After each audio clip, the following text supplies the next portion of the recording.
मालिका गरीब बंदे दे भी कोई जिंदगी नहीं हैगी।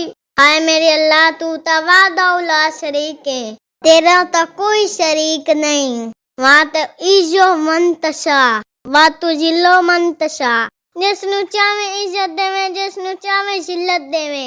वाह मेरे मालिका मैनू किस मुल्क दे विच पैदा कीता ही, इस मुल्क दे विच तां गरीब बंदे दी जिंदगी कोई नहीं। चल उस्मान कर अल्लाह नू याद चलिए मंगन, कोई कोली आटे दी असी भी कमा के ले आवीए। या मेरे मालिका किसे नेक बंदे दे मत्थे लावी।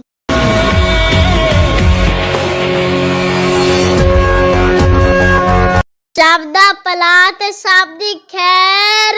गुलाब शाह जी फकीरां नू कुछ दियो। ओए उनैन भाई आ फकीरां नू अंदरों रोटी लियान के दे। शाह जी हुण तां तुसी रोटी दे दियोगे ते रात नू कौन देगा? ते दसो बाबा जी हुण फिर असी तेरे वास्ते की कर सकदे हैगे आ? बेहतर है कोई बाबे होरां नू रोटी पकाउण वाली दियो।